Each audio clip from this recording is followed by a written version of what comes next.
J'aimerais que vous tourniez avec moi dans 1 Corinthiens 2 et que Dieu nous fasse grâce de parler dans notre cœur ces merveilleuses vérités spirituelles qui sont dans la parole de Dieu. Amen. Oh, vous êtes là cet après-midi? Vous n'avez pas perdu votre voix quand même? Alléluia. Nous sommes dans 1 Corinthiens 2. Donc Paul est en train de parler aux Corinthiens. Ok? Dans 1 Corinthiens 1, bon, il a tiré quelques oreilles. Maintenant, dans 1 Corinthiens 2, il va expliquer comment il a fait l'œuvre de Dieu chez les Corinthiens. Vous savez, Paul, quel homme extraordinaire, quel homme courageux, et comme nous aussi, nous avons besoin d'être courageux. J'aimerais que tu dises à ton voisin, sois courageux. Pour servir Dieu, il faut être courageux. Le service pour Dieu n'est pas pour les paresseux. Et le service pour Dieu n'est pas pour les indécis.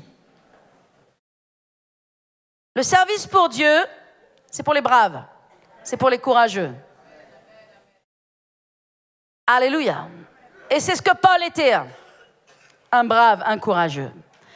Mais ce Paul a aussi dit, car je sais en qui j'ai cru. Et la question, c'est, est-ce que tu sais en qui tu as cru? Amen. Il a dit, je sais en qui j'ai cru et je sais qu'il est capable de garder mon dépôt jusqu'à son retour.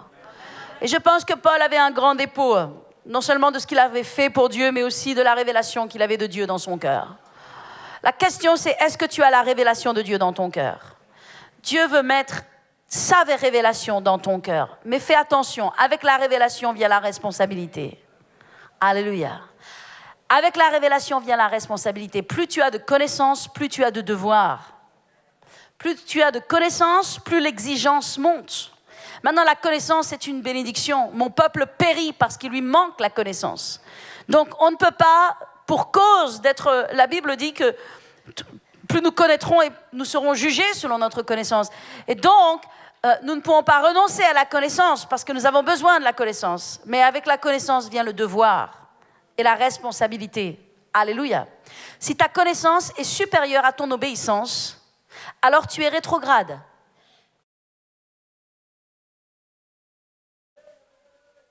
Si ta connaissance est supérieure à ton obéissance, tu es rétrograde. Alléluia. Amen. Ta connaissance et ton obéissance doivent être au même niveau. Gloire à ton nom, Jésus. Alléluia. Paul était tellement puissant et tellement courageux. Pourtant, il était un homme comme toi et moi. Et cet après-midi, je vais simplement parler quelques mots sur l'importance d'être des porteurs du salut, des porteurs du réveil. Amen. Nous sommes appelés à être les semences du réveil. Et le réveil doit venir tout autour de nous au nom de Jésus. Amen. Je déclare dans le nom de Jésus le réveil autour de nous, de tous les gens que nous avons, que nous fréquentons, notre cercle, là où Dieu nous place, le réveil dans le nom de Jésus. Le réveil n'est pas dans l'église, le réveil est à l'extérieur de l'église. Et j'ai aimé ce que cet homme de Dieu a dit ce matin. Amen. Il a parlé de l'importance de porter à l'extérieur. Et c'est très important, effectivement, de porter à l'extérieur. Les choses que nous recevons ici, amen, elles sont pour les autres. Regardons ce que Paul dit dans 1 Corinthiens 2. Il dit, pour moi, frères, lorsque je suis allé chez vous, ce n'est pas avec une supériorité de langage ou de sagesse que je suis allé vous annoncer le témoignage de Dieu. Paul allait de ville en ville et il allait apporter le témoignage de Dieu. Ça demande du courage, mes amis, parce que lorsque l'on amène le témoignage de Christ, on n'est pas l'ami de tout le monde. On se fait des ennemis. Il y a des gens qui nous reçoivent gentiment et il y a des gens pour lesquels vraiment qui ne nous aiment pas et même qui ne nous aiment plus. Et Jésus a dit, je ne suis pas venu amener la paix, je suis venu amener l'épée. Et Christ amène une séparation de ceux qui veulent de Christ, de ceux qui veulent marcher avec Christ et de ceux qui ne veulent pas, de ceux qui veulent de la lumière et de ceux qui veulent des ténèbres. Donc Christ amène une division. Alléluia. C'est la seule division que nous avons le droit de créer. Hein? C'est la division entre la lumière et les ténèbres. cette division qui fait de prêcher la vérité dans l'amour et sans provocation, qui fait que des gens vont nous aimer ou des gens vont nous détester.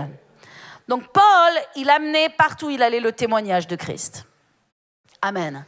Donc je vous encourage, nous nous encourageons à porter le témoignage de Christ. Et il dit, je ne suis pas venu avec une supériorité de langage ou de sagesse pour vous annoncer le témoignage. En d'autres termes, je suis venu comme juste un simple homme. Avec ce que j'ai, ce que je sais, je suis venu. Et vraiment, ça nous parle que nous aussi, tels que nous sommes, avec notre histoire, notre témoignage, notre expérience, c'est simplement avec cela que nous devons aller. Vous dites, je ne sais pas, un grand témoignage. Mais personne n'a un grand témoignage, je dirais. Vous comprenez ? Rares sont ceux qui ont... S'il fallait pour témoigner avoir un grand témoignage, ce serait terrible. C'est la grâce de Dieu qui témoigne au travers de nous.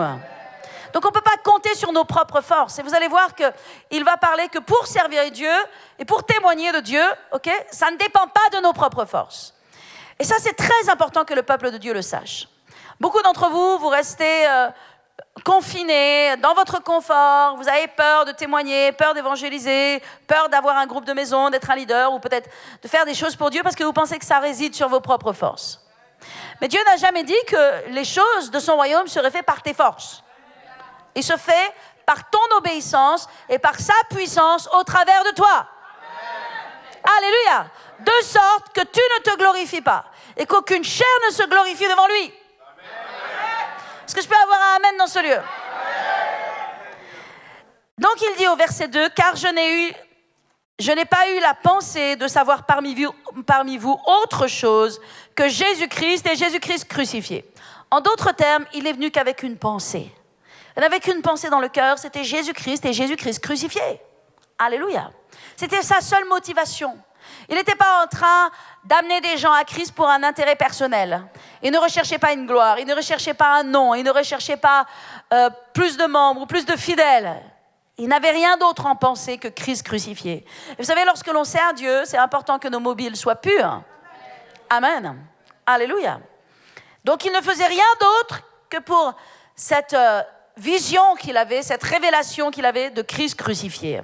Moi-même, verset 3, j'étais auprès de vous dans un état de faiblesse et de crainte,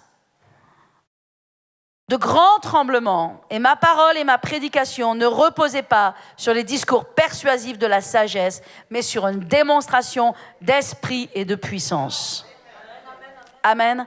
Afin que votre foi soit fondée non sur la sagesse des hommes, mais sur la puissance de Dieu. Ça veut dire que Paul, lorsqu'il est allé à Corinthe, comment est-ce qu'il se sentait dans le naturel? Comment est-ce que vous vous sentez dans le naturel? Il se sentait dans une grande faiblesse, avec des craintes et des tremblements. Ça veut dire qu'il ne se sentait pas le super champion vachement fort qui allait changer le monde. Il se sentait probablement moins que rien. Il se sentait comme on se sent, comme vous vous sentez, et pourtant, alléluia, et c'est pourquoi je vous challenge, Église, dans le nom de Jésus. Et pourtant, ton état de faiblesse, la pensée que tu as à propos de toi, ne peut pas limiter Dieu. Parce que Dieu agit, sa force se révèle dans ta faiblesse. Et c'est quand tu es faible que Dieu alors est fort. Donc ne compte pas sur tes propres forces, alléluia, pour être un porteur de l'évangile, pour être un porteur du réveil, pour être un porteur de salut.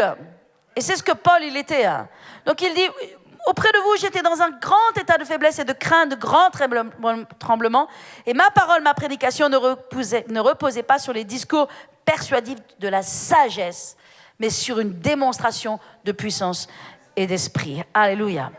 Verset 6. Cependant, c'est une sagesse que nous prêchons parmi les parfaits. Sagesse qui n'est pas de ce siècle. Amen. La sagesse que nous prêchons n'est pas de ce siècle.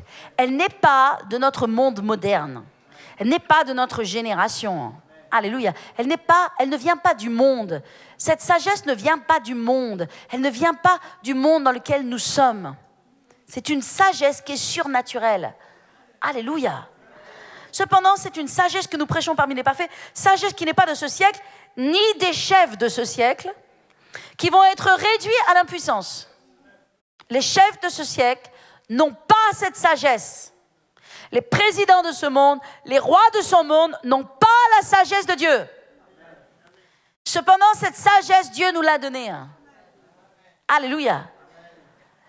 Nous savons, comme Jésus disait, petit troupeau, petit peuple, petit troupeau, aie confiance en Dieu, prends courage, car c'est à toi que j'ai choisi de révéler les choses de mon royaume.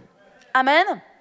Donc ce n'est pas une sagesse qui est de ce siècle, ok? Et les chefs de ce siècle vont être réduits à la puissance, mais la sagesse que nous prêchons, ok, c'est la sagesse de Dieu, mystérieuse et cachée, que Dieu, avant les siècles, avait prédestinée pour notre gloire. Alléluia. C'est une sagesse mystérieuse. Dieu veut que sa sagesse, nous la découvrions. Et c'est pourquoi il a dit que celui qui cherchera, va trouver. Et il a dit que c'est la gloire des rois de chercher, de sonder les choses. Dieu nous a appelés à chercher et à sonder les choses. La sagesse mystérieuse de Dieu, n'est-ce pas?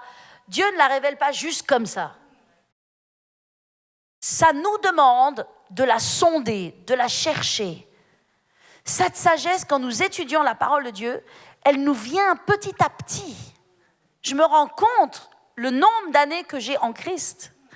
Et tout ce temps qu'il m'a fallu pour comprendre une petite partie infime de l'immense sagesse de Dieu.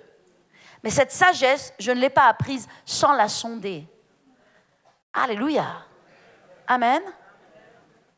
La gloire de Dieu, c'est de cacher les choses. Et la gloire des hommes, c'est de les sonder et de les chercher et de les trouver. Alléluia. N'est-ce pas ce que la parole de Dieu déclare? Donc il est écrit que cette sagesse, elle est mystérieuse et cachée. Et elle a été cachée depuis des siècles, okay, afin qu'elle nous soit révélée maintenant, okay, et prédestinée pour notre gloire, sagesse qu'aucun des chefs de ce siècle n'a connue, car s'il l'avait connue, il n'aurait pas crucifié le Seigneur de gloire. Mais comme il est écrit, ce sont des choses que l'œil n'a point vues, que l'oreille n'a pas entendues, ces Job-là, et qui ne sont point montées au cœur de l'homme, des choses que Dieu a préparées pour ceux qui l'aiment. Waouh! L'amour de Dieu. L'amour de Dieu saute des pages de la Bible. Lisez l'évangile de Jean et vous allez être éblouis par l'amour de Dieu. Comment Dieu nous aime. Comment Dieu t'aime.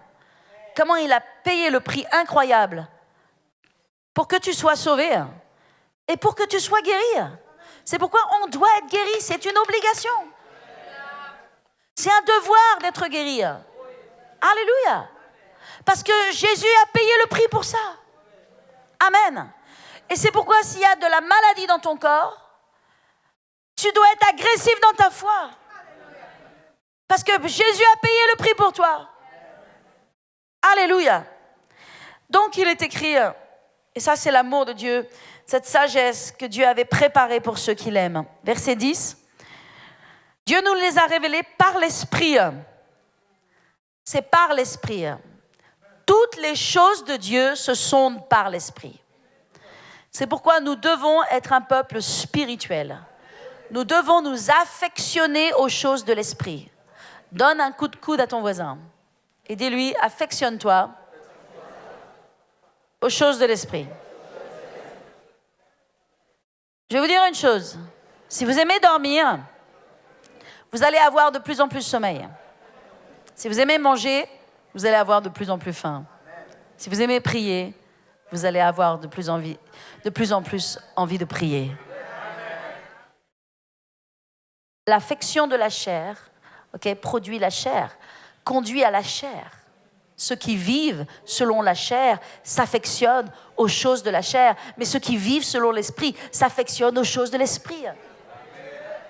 Il faut que tu aies faim des choses de l'esprit. C'est comme ça que tu vas être spirituel. Et c'est comme ça que les choses de l'esprit te sont révélées. Amen. Alléluia. Et les choses de l'esprit, ce sont des trésors.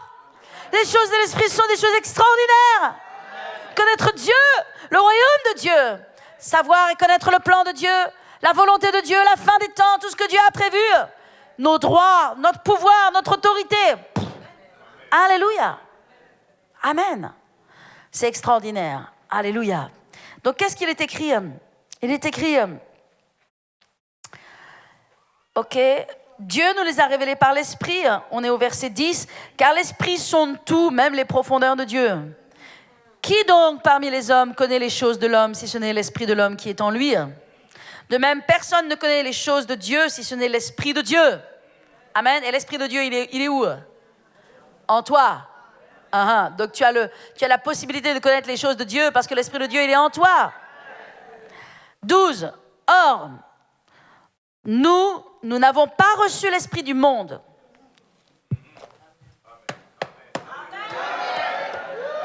Hey! Tu n'as pas reçu l'Esprit du monde. Alléluia. Or, nous n'avons pas reçu l'Esprit du monde, mais l'Esprit qui vient de Dieu, afin que nous connaissions les choses que Dieu nous a données par sa grâce. Alléluia. Amen. N'es-tu pas heureux que tu n'as pas reçu l'Esprit du monde, mais que tu as reçu l'Esprit de Dieu? L'Esprit du monde conduit les gens en enfer. L'Esprit du monde conduit des gens dans la tromperie. Les gens passent 40 ans, 60 ans, 80 ans de vie dans la tromperie, dans le mensonge et dans la séduction. Et lorsqu'ils quittent cette terre, ce n'est pas pour connaître Dieu, ce n'est pas pour aller dans la présence de Dieu, mais c'est pour être séparés éternellement de Dieu. Et toutes les œuvres et tout ce qu'ils ont bâti sur la terre, toutes ces choses retournent à la poussière. C'est l'esprit du monde. Les gens ont reçu l'esprit du monde, ils ont l'esprit du monde. Mais l'apôtre Paul rappelle ici aux Corinthiens, il nous rappelle à nous, tu n'as pas reçu l'esprit du monde. Okay? Tu as vécu selon l'esprit du monde. Tu as passé des années selon l'esprit du monde parce que tu étais dans l'ignorance. Mais maintenant, tu n'as plus l'esprit du monde. Okay? Tu as reçu l'esprit de Dieu. Et maintenant, nous avons l'esprit de Dieu. Et parce que nous avons l'esprit de Dieu, nous devons avoir les yeux ouverts. Amen. L'Esprit de Dieu en toi fait de toi quelqu'un de vivant, fait de toi quelqu'un de réveillé, fait quelqu'un de toi de puissant, fait quelqu'un de toi qui prie, qui évangélise, qui parle de Jésus, qui amène les gens au salut, qui a de l'autorité, qui a de la force. Alléluia. Amen. Vous savez, l'Esprit de Dieu, il est puissant. Vous savez, dans l'Église catholique, on parle toujours du petit Jésus dans la crèche. Le petit Jésus. Je ne sais pas qui c'est le petit Jésus. J'ai jamais vu le petit Jésus. Moi, mon Jésus, il est grand. Mon Jésus, il est puissant. Alléluia. Amen. Et l'Esprit de Dieu en toi, il n'est pas petit, il est grand. Et il veut être encore plus grand. Car tu n'as pas reçu l'Esprit du monde, mais tu as reçu l'Esprit de Dieu. Afin que tu connaisses les choses de l'Esprit. Amen. Et ce n'est pas que pour les pasteurs. Ce n'est pas que pour les leaders. C'est pour tous les enfants de Dieu. Amen. Afin que nous connaissions les choses que Dieu nous a données par sa grâce. Et nous en parlons non avec les discours qu'enseigne la sagesse humaine, mais avec ceux qu'enseigne l'Esprit, employant un langage spirituel pour des choses spirituelles. Amen. Mais, verset 14, l'homme naturel n'accepte pas les choses de l'Esprit. L'homme naturel, c'est l'homme humain qui n'a pas été régénéré par la parole incorruptible de Dieu, et donc qui n'est pas sauvé. Il est donc à l'état d'homme naturel. Amen. J'aimerais te dire, écoute-moi bien, écoute-moi, regarde-moi là dans les yeux. Tu n'es plus un homme naturel. Tu n'es plus une femme naturelle. Tu as été régénéré. Dieu t'a donné naissance. Alléluia, tu es né de nouveau par une semence incorruptible qui s'appelle la parole de Dieu, qui fait de toi maintenant un enfant de Dieu, qui a les yeux ouverts et qui comprend le monde spirituel. Alléluia. Mais l'homme naturel n'accepte pas les choses de l'esprit, car elles sont pour lui une folie. Et il ne peut les comprendre, ni les connaître, parce que c'est spirituellement qu'on en juge. Amen. Parce que c'est spirituellement qu'on en juge. L'homme spirituel, au contraire, juge de tout. Et il n'est jugé lui-même par personne. Car qui a connu la pensée du Seigneur pour l'instruire? Or, nous avons la pensée de Christ. Amen. N'est-ce pas merveilleux? C'est un beau passage de l'Écriture.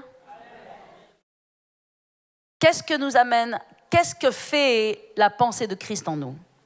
parce que c'est ça. Alléluia. Qu'est-ce que la pensée de Christ produit en nous? Comme je l'ai dit, nous avons les yeux ouverts sur les choses de l'esprit. Et j'aimerais que vous tourniez avec moi dans l'évangile de Jean. Amen. J'ai parlé un petit peu de l'évangile de Jean à mes leaders et j'ai eu une bonne réunion avec mes leaders. Amen. Alléluia. Je bénis tous les leaders de l'Église, toutes ces personnes qui se tiennent, qui ouvrent leur maison pour faire l'œuvre de Dieu. OK. Il y a quelques points que j'ai partagés avec eux que je veux partager avec vous. Et j'expliquais que la semaine dernière, j'étais dans l'évangile de Marc. OK? Et j'aime bien l'évangile de Marc parce que c'est un évangile qui est très pragmatique, qui va droit au but. C'est un évangile dans lequel il n'y a pas beaucoup d'enseignements, mais il y a beaucoup de miracles. Et on voit toutes les œuvres de Dieu, les actions de Dieu. Et donc, j'ai lu l'évangile de Marc. Et après avoir lu l'évangile de Marc, vous savez ce que j'ai fait? J'ai relu l'évangile de Marc. Et après avoir relu l'évangile de Marc, qu'est-ce que j'ai fait? J'ai relu encore l'évangile de Marc. J'ai lu 3 fois l'évangile de Marc. Alléluia! Et j'étais bénie par l'évangile de Marc. Mais après, le Saint-Esprit m'a conduit à lire l'évangile de Jean. Amen. Donc cette semaine, j'étais dans l'évangile de Jean. Alléluia. Et Dieu me montrait la différence. Dieu me montrait... Vous savez, il y a une différence dans les 4 évangiles. Dieu a voulu qu'il y ait ces 4 évangiles. Et les 4 évangiles portent un message différent. L'évangile de Jean, c'est l'évangile qui est le plus spirituel, qui est l'évangile qui va se concentrer sur les choses les plus importantes, les plus puissantes et les plus spirituelles. C'est l'évangile de Jean. C'est un évangile extraordinaire. Tous les évangiles sont extraordinaires. Mais lisez l'évangile de Jean. Peut-être vous allez commencer cette semaine en disant « Oh, qu'est-ce que je vais lire cette semaine ?» OK? Vous allez lire l'évangile de Jean. J'ai une parole du Seigneur pour toi. Tu vas lire l'évangile de Jean. Alléluia. Et ça va te faire du bien. Parce que l'évangile de Jean, il est puissant. Alors, l'évangile de Jean, il est différent de tous les autres évangiles. Premièrement, Jean ne va pas donner la description de la naissance de Jésus. Tous les autres évangiles vont parler de la naissance de Jésus. Ils vont expliquer les bergers, l'étoile et toutes ces choses. Mais l'évangile de Jean, non. Il ne retrace absolument pas la naissance naturelle de Jésus parce qu'il s'en fiche. Excusez-moi du terme, entre parenthèses. Parce que Jean voit les choses, il a la révélation des choses de l'esprit. Et l'évangile de Jean commence par dire « Au commencement était la parole ». En d'autres termes, il ramène la naissance, l'existence de Christ, pas à sa naissance naturelle, mais à sa réalité spirituelle. Au commencement était la parole de Dieu. Alléluia. Il ne dit pas « Au commencement, Dieu créa les cieux et la terre ». Non. Bien avant les cieux et la terre. Dieu n'a ni commencement ni fin. Allez comprendre cela. Au commencement était la parole de Dieu. Et la parole était avec Dieu et la parole était Dieu. Et tout a été fait par la parole et rien n'a été fait sans elle. Et nous savons que la parole a été faite chair. Et elle a habité parmi nous pleine de grâce et de vérité. Et là, il parle de Jésus. Il n'appelle même pas Jésus. Il appelle Jésus la parole. Alléluia. Jésus est la parole. Il est le logos et il est le réma de Dieu. Amen. Donc l'évangile de Jean ne va même pas parler de la naissance de Jésus. Il va prendre Jésus, le remettre dans son éternité. Il va prendre Jésus et le décrire dans sa divinité. Jésus est au commencement de toutes choses. Jésus est la parole de Dieu. Jésus est la parole faite chair. Alléluia. Amen. Et donc, Jean, dans cet évangile, et c'est ce que je vais vous montrer dans ces 5 premiers chapitres, parce qu'on ne va pas aller plus loin, parce qu'on n'aura de toute façon pas le temps, mais si vous prenez l'évangile de Jean, et vous allez même jusqu'à la fin, vous allez compter les miracles. Il n'y a pas beaucoup de miracles. Il n'y a pas beaucoup de miracles dans l'évangile de Jean, tel qu'il y en a dans les autres évangiles. Et quand je parle de miracles, je parle de miracles de guérison, de toutes les... Parce que l'évangile de Jean va se concentrer sur la nouvelle naissance, sur le salut des âmes, sur le fait d'être né de nouveau. Amen. Je vais vous dire une chose. Si vous voulez être des porteurs du salut, des porteurs du réveil, il faut comprendre les choses spirituelles. Amen. Si tu aimes Jésus, tu aimes les âmes. Ce n'est pas possible de dire que j'aime Jésus et de ne pas aimer les âmes et de ne pas vouloir radicalement à l'intérieur de soi le salut des âmes. Si tu n'as pas ce désir, cette passion en toi, il y a quelque chose qui a besoin d'exploser. Il y a quelque chose qui a besoin de vibrer, de vivre à l'intérieur de toi. Il y a des choses qui ne vont pas. Parce que la réalité, c'est que si tu aimes Jésus, tu veux voir les âmes sauvées. C'est d'ailleurs ton plus grand désir, c'est ta plus grande passion. Amen. C'est la passion de ta vie. C'est ton moteur, c'est ce qui te fait vivre, c'est ce qui te fait avancer. Tu veux voir les gens sauvés. Alléluia. C'est ta plus grande joie. Et c'est ce que l'on voit dans l'évangile de Jean. Amen. Que la plus grande joie, c'est le salut des âmes. Jésus n'est pas venu premièrement pour la guérison des corps. La guérison des corps fait partie du package. Mais Jésus est venu premièrement pour nous connecter au Père. Pour que tout être humain qui est sur la terre ait la grâce et l'opportunité d'être connecté à Dieu. Pour que les âmes soient sauvées. Jésus est venu se créer une famille. Alléluia. Dieu a envoyé Jésus pour fonder une famille. Et maintenant, vous et moi, nous sommes sa famille. Et nous sommes appelés à élargir la famille de Dieu.